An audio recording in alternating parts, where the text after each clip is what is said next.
देखो फिर next point क्या है, देखो फिर नेक्स्ट पॉइंट क्या है,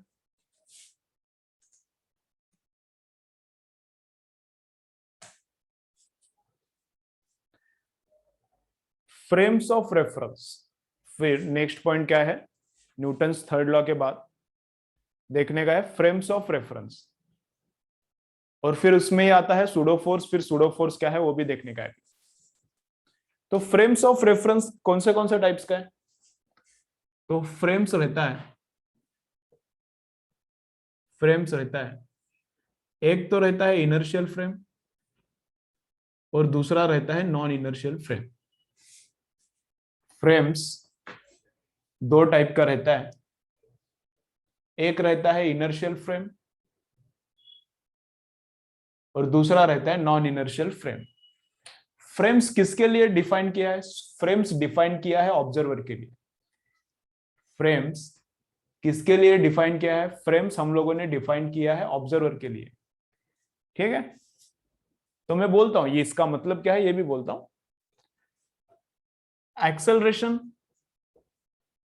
इनर्शियल फ्रेम में नहीं है, नॉन इनर्शियल फ्रेम को एक्सेलरेशन होता है। इनर्शियल फ्रेम को एक्सेलरेशन नहीं होता, नॉन इनर्शियल फ्रेम को एक्सेलरेशन होता है। तो अभी मैं इस रूम में खड़ा हूं, ये क्या है, इनर्शियल फ्रेम है, रूम को कोई एक्सेलरेशन नहीं है। तो अभी जिस रूम में मैं खड़ा हूं वो क्या है, इनर्शियल फ्रेम है।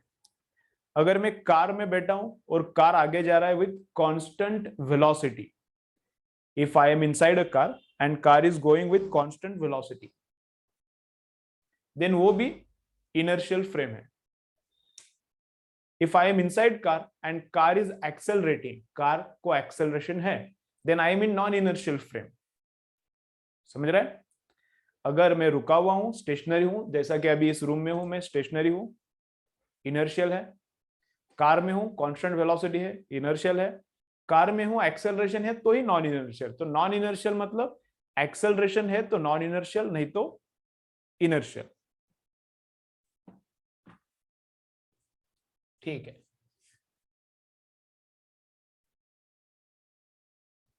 तो रियल फोर्स किस में रहता है, रियल फोर्स इनर्शियल में भी प्रेजेंट रहता है और नॉन इनर्शियल में भी दिखता है। प्रेजेंट नहीं रहता, प्रेजेंट तो ऐसा बोल, ऐसा नहीं, ऐसा बोलना पड़ेगा क्या,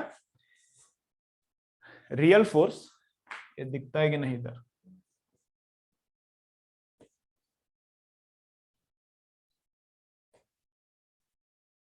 रियल फोर्स जो ऑब्जर्वर इनर्शियल फ्रेम में है उसको भी दिखता है, और जो ऑब्जर्वर नॉन इनर्शियल फ्रेम में है उसको भी रियल दिखता है। तो रियल फोर्स सब लोगों को दिखते हैं। रियल मतलब कौन सा, सूडो छोड़ के जो पूरा था वो रियल ही था। जो भी हमने लिस्ट बनाया था फोर्सेस का, उसमें से लास्ट का जो सूडो था उसको छोड़ के बाकी जो भी है वो रियल फोर्सेस थे। तो रियल फोर्सेस अगर ऑब्जर्वर इनर्शियल में है तो भी उसको दिखता है, अगर ऑब्जर्वर नॉन इनर्शियल में है तो भी उसको दिखता है। ठीक है, चलो देन सूडो फोर्स किसको दिखता है, सूडो फोर्स किसको दिखता है, जो ऑब्जर्वर इनर्शियल में है उसको नहीं दिखता। Observer who is in inertial frame, he cannot observe pseudo force. Observer जो नॉन इनर्शियल फ्रेम में है उसको सूडो दिखता है। ऑब्जर्वर जो नॉन इनर्शियल फ्रेम में है उसको क्या है, सूडो दिखता है। ठीक है, ओके। सूडो फोर्स का मैग्नीट्यूड कितना रहता है, सूडो फोर्स का मैग्नीट्यूड कितना रहता है, तो सूडो फोर्स का मैग्नीट्यूड रहता है ma। सूडो फोर्स का मैग्नीट्यूड कितना रहता है, ma, mass of object into acceleration of frame.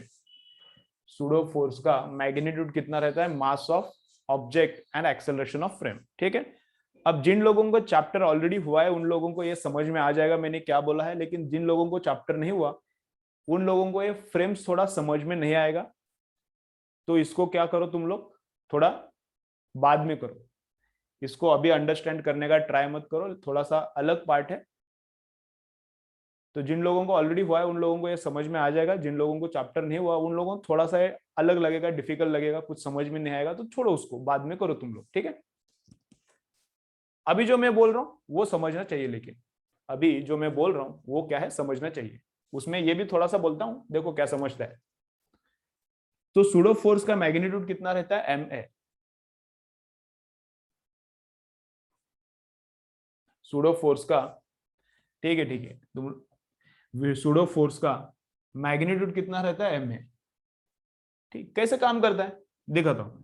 देखो अभी ये ट्रक है, देखो इधर अभी ये ट्रक है,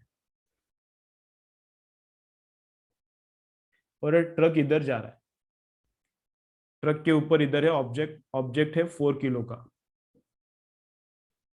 ठीक है। देखो कैसा चल रहा है, ये ट्रक है, ट्रक के ऊपर ऑब्जेक्ट है, कितने का है, 4 किलोग्राम का है, ट्रक इधर जा रहा है, और तुम लोग इधर खड़े हो नीचे ग्राउंड पे, ठीक है। तो ट्रक कैसा, अभी समझो अभी ट्रक स्टेशनरी है, समझो अभी ट्रक स्टेशनरी है तो ऑब्जेक्ट भी स्टेशनरी है, तुम लोगों को क्या दिखेगा, ये 4 किलो का मास स्टेशनरी दिखेगा, सब अच्छा है, नो प्रॉब्लम। ट्रक ने क्या किया, ट्रक ड्राइवर ने फटाक से ट्रक को क्या किया, एक्सेलरेट किया, घप कैसा, ऐसा ट्रक एकदम आगे जाता है, ठीक है। ट्रक ड्राइवर ने क्या किया, ट्रक का एक्सेलरेशन एकदम फटाक से दबा दिया, एक्सेलरेटर को फटाक से दबा दिया, तो ट्रक ऐसा घप कहीं आगे जाता है, तो ट्रक एकदम घप कन आगे जाता है,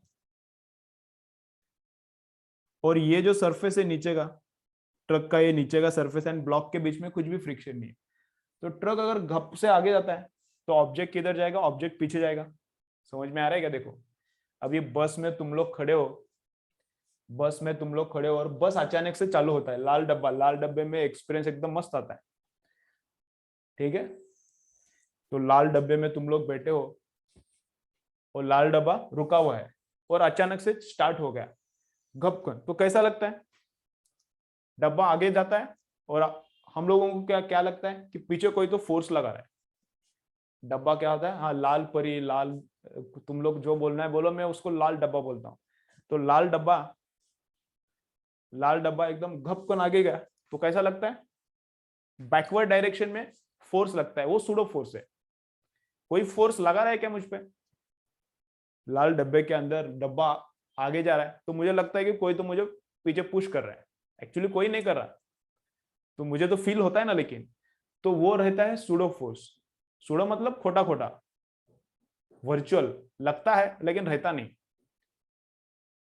समझो बस ड्राइवर ने ब्रेक दबा दिया, बस ड्राइवर ने अचानक से ब्रेक दबा दिया, तो ऐसा होता है, कोई तो पीछे से फोर्स लगा रहा है ऐसा लगता है, एक्चुअली कोई पीछे से फोर्स लगाता है क्या, नहीं लगाता, वो भी सूडो फोर्स रहता है। तो सूडो फोर्स का कीमत कितना, अभी मैं वही निकाल रहा हूं। तो ट्रक एकदम घप करके आगे जाता है, तो ब्लॉक पीछे आता है। ब्लॉक पीछे क्यों आता है, ब्लॉक पीछे क्यों आता है, क्योंकि ब्लॉक के ऊपर बैकवर्ड डायरेक्शन में एक फोर्स लगता है, और वो फोर्स है सूडो फोर्स। ट्रक जब गप करके एक्सेलरेट आगे करता है तो ब्लॉक के ऊपर बैकवर्ड डायरेक्शन में फोर्स लगता है, और वो है सूडो फोर्स। तो सूडो फोर्स लगता कैसा है, सूडो फोर्स लगता कैसा है, in the opposite direction of acceleration of force. Pseudo force लगता कैसा है, in the opposite direction of acceleration of frame. Frame इधर जा रहा है, फ्रेम मतलब ये, ठीक है, फ्रेम इधर जा रहा है, तो इसके ऊपर फोर्स कैसा रहता है, इधर रहता है। एक्चुअली ऑब्जर्वर इधर नहीं है, ऑब्जर्वर इधर ट्रक के ऊपर है, ऐसा पकड़ना पड़ेगा।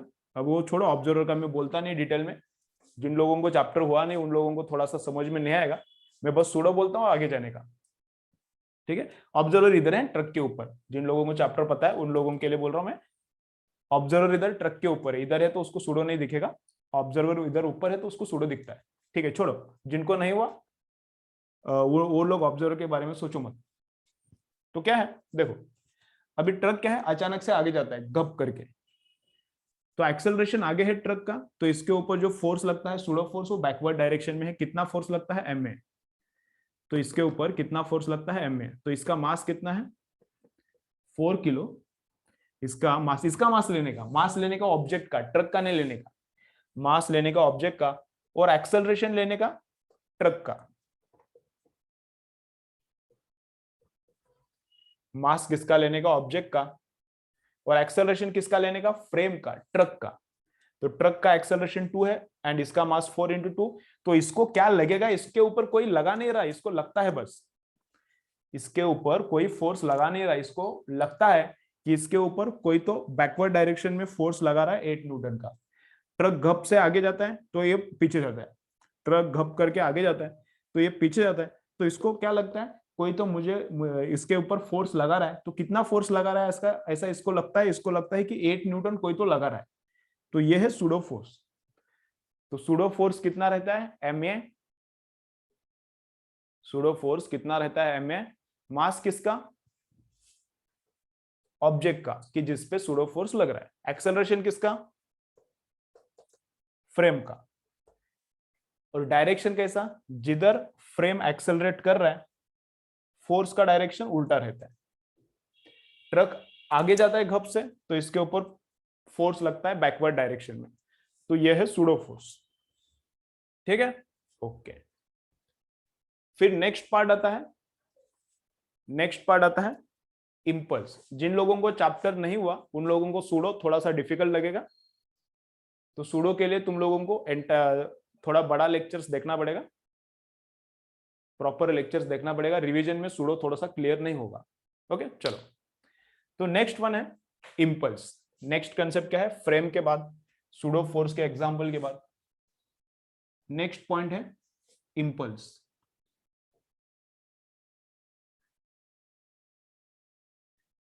तो इंपल्स मतलब क्या रहता है, फोर्स इनटू टाइम, ये रहता है इंपल्स। और इंपल्स मतलब क्या रहता है, मोमेंटम चेंज। इंपल्स क्या रहता है, फोर्स इनटू टाइम, ये इंपल्स रहता है। और इंपल्स इज इक्वल टू क्या रहता है, change in momentum, final P momentum minus initial momentum. इसका एक एग्जांपल करता हूं फिर क्लियर हो जाएगा। एकदम सिंपल है ये थोड़ा सा हेवी है, एकदम सिंपल। देखो क्या है, इधर बैट्समैन है, ओके, इधर बैट्समैन है और उधर से बॉल आता है। समझो बॉल का मास है 250 ग्राम्स। ओके, अभी मुझे पता नहीं कितना रहता है क्रिकेट के बॉल का मास, मैं पकड़ता हूं 250 ग्राम्स। तो उधर से बॉल आ रहा है कितना, 250 ग्राम्स का।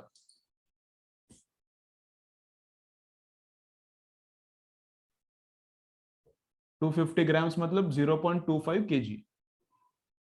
250 ग्राम का बॉल इधर आ रहा है, कितना वेलोसिटी से आ रहा है, समझो आ रहा है 40 मीटर पर सेकेंड से आ रहा है। ठीक है, क्रिकेट का बॉल, बॉलर ने बॉल डाला तो बॉल ऐसा आ रहा है, बैट्समैन की तरफ आ रहा है। इतना किलोग्राम का बॉल है और 40 मीटर पर सेकेंड से आ रहा है। ठीक है, ओके। 40 आ सकता है क्या, हाँ आ सकता है। 40 मीटर पर सेकेंड मतलब कितना होता है, 40 मीटर पर सेकेंड मतलब कितना होता है, 144 किलोमीटर पर आवर। तो 144 किलोमीटर पर आवर मतलब फास्ट बॉलर है। 144 किलोमीटर पर आवर मतलब फास्ट बॉलर है। उसने बॉल डाला तो बॉल इतना स्पीड से आ रहा है, इतना किलोग्राम का बॉल है। हाँ, मास मुझे पता नहीं है पक्का, लेकिन कितना रहता है उतना ही रहेगा अप्रोक्स। बैट्समैन इधर है, बैट्समैन इधर है, उसने बैट से बॉल को ठोक दिया, थुडुल। 163 ग्राम रहता है क्या, ठीक है ठीक है, 163 ग्राम रहता है तो ठीक है, अपना थोड़ा बड़ा बड़ा बॉल है। हाँ, तुम्हाला मोठ्या बॉल बरोबर खेळायचं होतं खूप दिवस, इसलिए बड़ा बॉल लिया है मैंने। ठीक है, छोड़ो।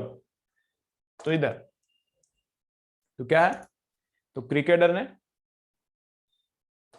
बैट्समैन ने क्या किया, उसको थडुल करके मार दिया।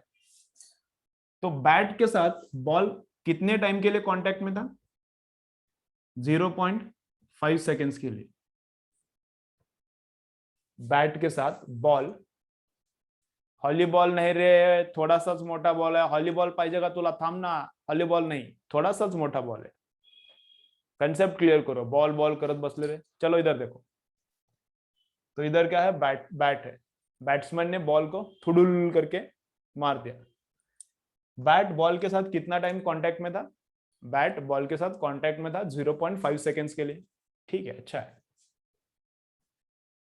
और बैट ने बॉल के ऊपर फोर्स लगाया 400 न्यूटन।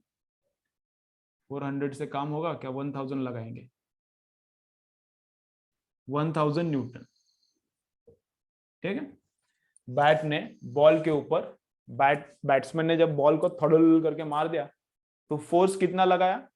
इतना फोर्स लगाया।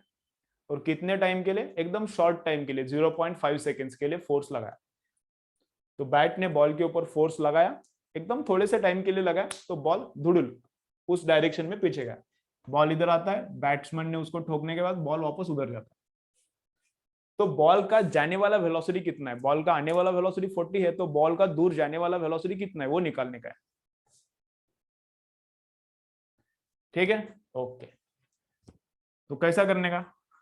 बॉल का दूर जाने का वेलोसिटी कितना है ये फाइंड आउट करने का। तो कैसे फाइंड आउट करने का? तो देखो ऐसा, ये फॉर्मूला, इस केस में क्या यूज करने का? ये फॉर्मूला। तो फोर्स कितना लगाया? कितने टाइम के लिए फोर्स लगाया?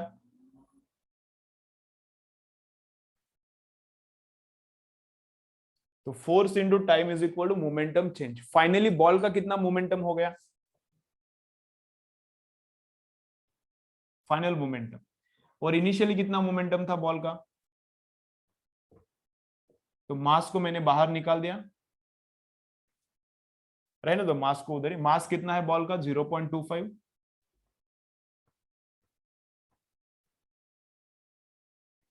तो बॉल का mass into final velocity of ball, ये तो हम लोगों को पता नहीं है। मास इनिशियली भी बॉल का उतना ही है जितना फाइनली है। और बॉल का वेलोसिटी कितना है?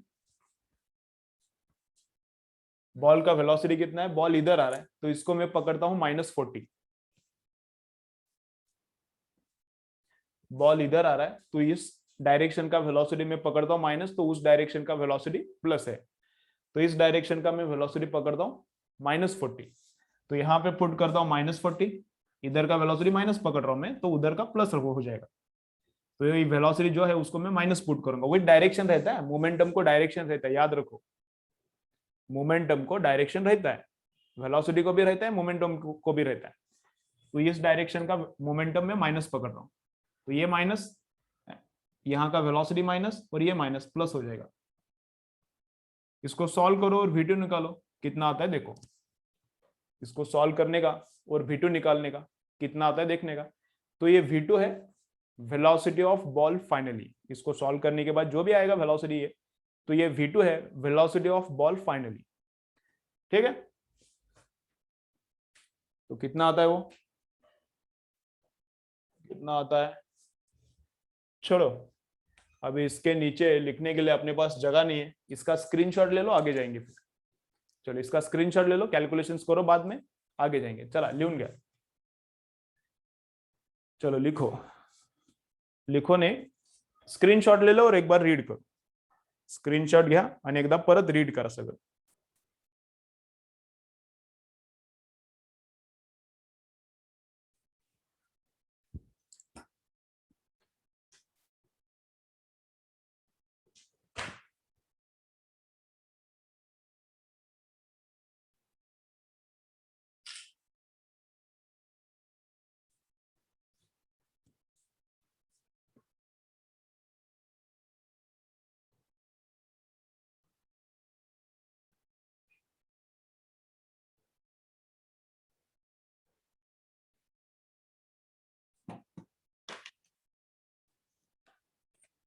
स्क्रीनशॉट ले लो, एक बार रीड करो, कितना आता है ये?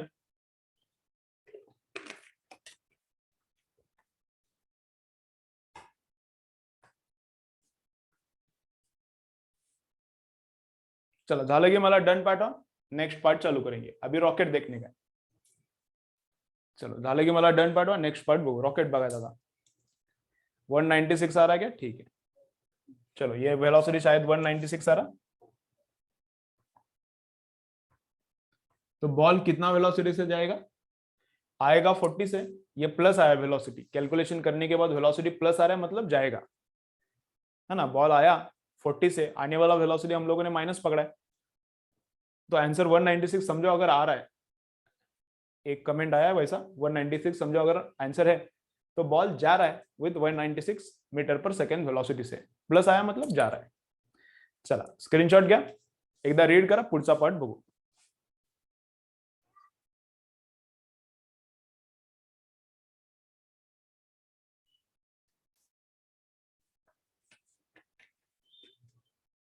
वन 196 आ रहा है क्या? ठीक है,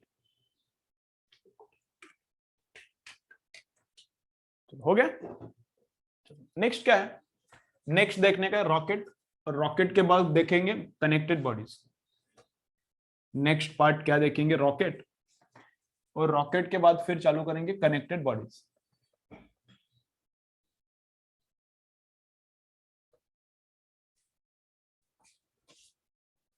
चलो चलो नेक्स्ट पॉइंट बघा मग काय. नेक्स्ट पॉइंट क्या है अभी? फ्रेम ऑफ रेफरेंस हो गया, इंपल्स हो गया, इंपल्स के बाद क्या है? Law of conservation of momentum. क्या है? Law of conservation of momentum.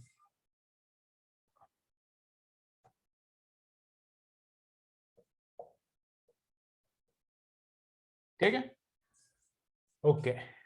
तो मोमेंटम कंजर्व कब होता है? मोमेंटम कंजर्व कब होता है? और ये लॉ किधर से आ गया? ये लॉ आता है थर्ड लॉ ऑफ न्यूटन से. न्यूटन के थर्ड लॉ से ये लॉ आता है. ये और न्यूटन का थर्ड लॉ कुछ अलग अलग नहीं है.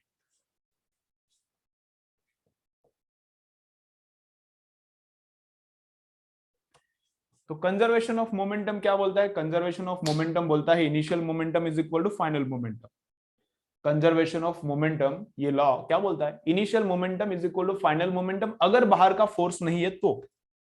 If there is no external force, if there is no external force, initial momentum is equal to final momentum. ठीक है, चलो तो इसका एक एग्जांपल करेंगे फिर क्लियर हो जाएगा. देखो अपने पास एक गन, अपने पास एक गन, गन है 2 किलोग्राम का. अपने पास क्या है? गन है. गन कितना है? 2 किलोग्राम का है. और इसके अंदर एक बुलेट है, इसके अंदर एक बुलेट है. बुलेट है 50 ग्राम का.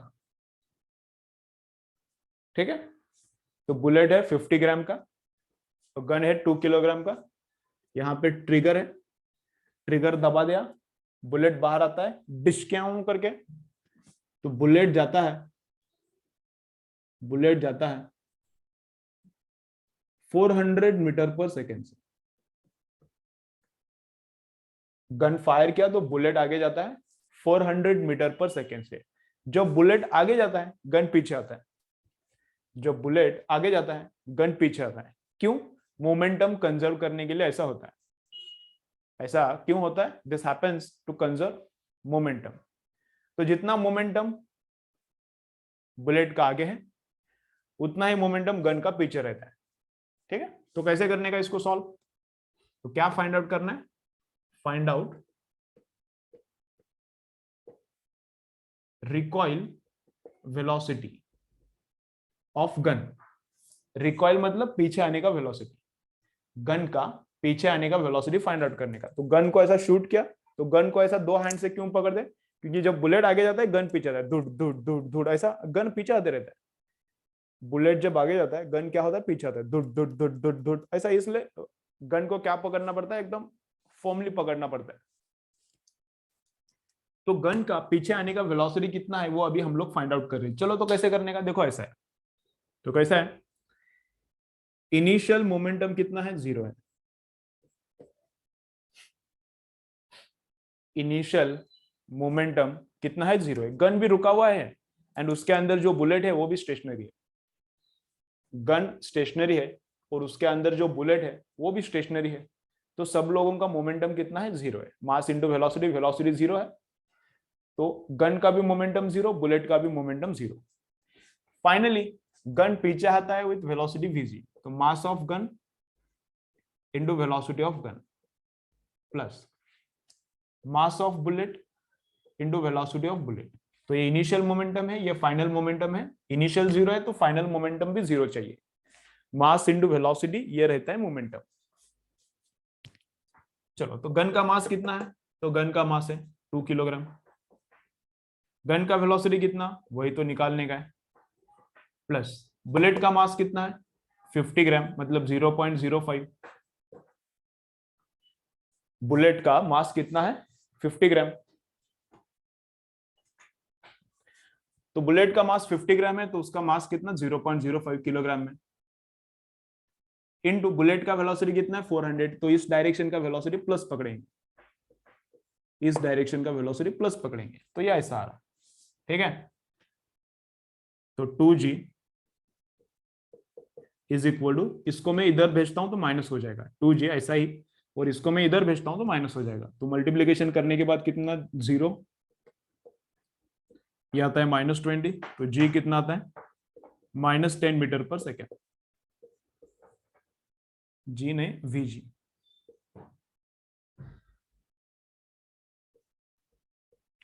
तो गन का वेलोसिटी कितना है? तो इस केस में गन का वेलोसिटी आ रहा है -10। इस केस में गन का वेलोसिटी कितना आ रहा है? तो गन का वेलोसिटी आ रहा है -10 मीटर पर सेकेंड। मतलब गन पीछे रिकॉइल करेगा कितना वेलोसिटी से? 10। माइनस क्यों आया? क्योंकि पीछे का वेलोसिटी है। गन का वेलोसिटी माइनस क्यों आया? क्योंकि वो पीछे है। ये प्लस, इसको प्लस पकड़ा था ना, तो इसका वेलोसिटी माइनस आया, मतलब गन पीछे आ रहा है। कितना वेलोसिटी से? 10 मीटर पर सेकेंड से। तो ये है कंजर्वेशन ऑफ मोमेंटम। तो ये क्या है? Conservation of momentum. ठीक है, अभी बिफोर ब्रेक एक फाइनल कंसेप्ट देखते हैं रॉकेट का। बिफोर ब्रेक एक फाइनल कंसेप्ट देखते हैं रॉकेट का, और फिर 4 मिनट्स का ब्रेक, उसके बाद और कनेक्टेड बॉडीज का फिर चालू करेंगे। ठीक है, तो एक कंजर्वेशन ऑफ मोमेंटम क्लियर। तो कंजर्वेशन ऑफ मोमेंटम में और एक पार्ट है। कंजर्वेशन ऑफ मोमेंटम में और एक पार्ट है। समझो, गन है अपने पास गन है, राइफल है, और राइफल कंटिन्यूअसली फायर कर रहा है।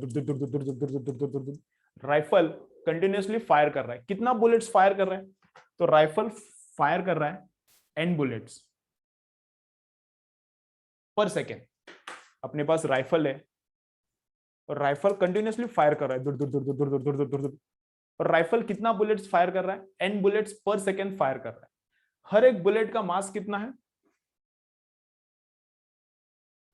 हर एक बुलेट का मास कितना है? m। तो राइफल बुलेट फायर कर रहा है, हर एक बुलेट का मास है m। कितना बुलेट्स फायर कर रहा है? n बुलेट्स पर सेकेंड। और हर एक बुलेट का बाहर जाते वक्त वेलोसिटी कितना है? v। हर एक बुलेट का बाहर जाते वक्त वेलोसिटी कितना है? हाँ, AK-47 जो भी है। तो हर एक बुलेट का बाहर जाते वक्त वेलोसिटी कितना है? v है। तो कितना फोर्स लगाना पड़ता है गन को हाथ में रखने के लिए? कितना फोर्स लगाना पड़ता है? गन क्या है? इधर शोल्डर पे रेस्ट करता है। ऐसा अगर गन है तो ऐसा शोल्डर पे रेस्ट करता है। तो कितना फोर्स लगाना पड़ेगा गन को हाथ में रखने के लिए? गन पीछे ना जाए, इसलिए गन के ऊपर कितना फोर्स फॉरवर्ड डायरेक्शन में लगाना पड़ेगा? दूर दूर दूर दूर दूर दूर दूर चालू है।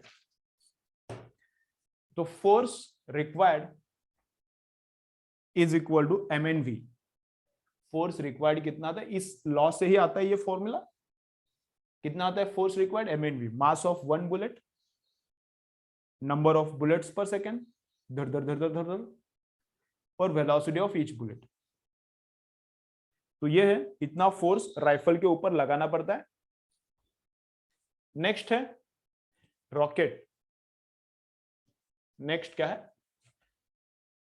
रॉकेट। तो रॉकेट क्या है? देखो अभी रॉकेट का कैसा है। तो रॉकेट है इधर, फाइनल पार्ट है, बिफोर ब्रेक फाइनल पार्ट, फिर चालू करेंगे।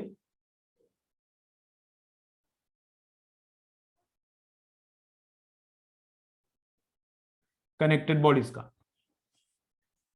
तो ये है रॉकेट। रॉकेट का इनिशियल मास कितना है? mo। रॉकेट के अंदर इधर रहता है सैटेलाइट, और पूरा रॉकेट ऑलमोस्ट 90% ऑफ रॉकेट के अंदर फ्यूल ही रहता है। जितना बड़ा रॉकेट दिख रहा है वो कुछ काम का नहीं रहता। काम का मतलब फाइनली जाके काम करने वाला पार्ट एकदम छोटा रहता है। जो जितना बड़ा रॉकेट दिखता है मोस्ट ऑफ द पार्ट उसमें फ्यूल ही रहता है। तो नीचे क्या भरा हुआ है? फ्यूल ही फ्यूल है।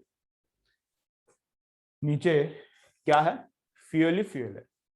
तो रॉकेट ऐसा फ्यूल बर्न करते हुए आता है, बस नीचे से फ्यूल बर्न होता है, नीचे से धुआं, बस रॉकेट ऊपर चला है, फस तो रॉकेट इधर तक आ गया।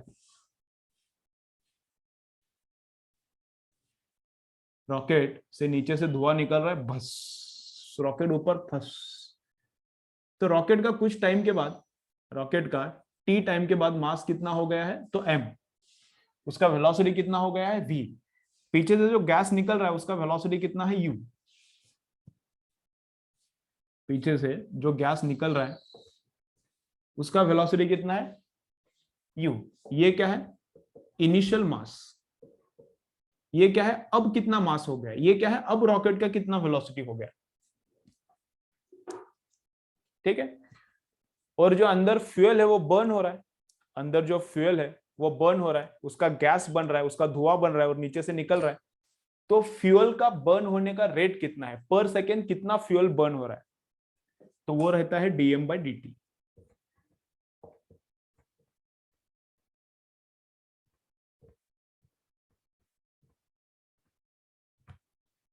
फ्यूल का बर्न होने का रेट कितना है, मतलब 4 किलो फ्यूल बर्न हो रहा है पर सेकेंड, तो ये आ जाएगा dm/dt कितना? 4 kg पर सेकेंड। 10 किलो फ्यूल बर्न हो रहा है पर सेकेंड, तो dm/dt कितना आ जाएगा? 10 किलो पर सेकेंड। तो कितना अंदर का फ्यूल बर्न हो रहा है पर सेकेंड, वो रहता है dm/dt। तो रॉकेट के ऊपर ये गैस के वजह से गैस नीचे आ रहा है तो रॉकेट के ऊपर फोर्स रहता है। गैस नीचे आ रहा है तो रॉकेट के ऊपर अपवर्ड डायरेक्शन में फोर्स रहता है। कितना फोर्स रहता है? गैस नीचे आ रहा है तो गैस क्या करता है? रॉकेट के ऊपर अपवर्ड डायरेक्शन में फोर्स लगाता है। तो कितना फोर्स लगाता है?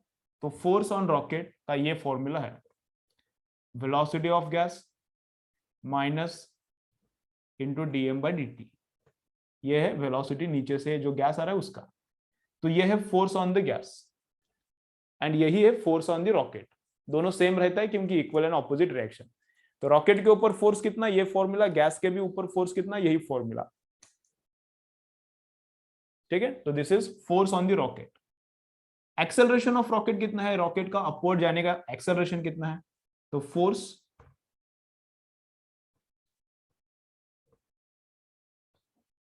Divided by mass. Force divided by mass, ये है एक्सेलरेशन ऑफ रॉकेट। रॉकेट का अब ऊपर जाने का एक्सेलरेशन कितना है? इतना। और रॉकेट का वेलोसिटी कितना है? रॉकेट का वेलोसिटी इधर से जब रॉकेट इधर आएगा टी टाइम के बाद रॉकेट का वेलोसिटी कितना है? तो रॉकेट का वेलोसिटी इतना है। u गैस का वेलोसिटी, ln मतलब log to the base e, mo upon m, final mass, final initial mass upon final mass. ठीक है।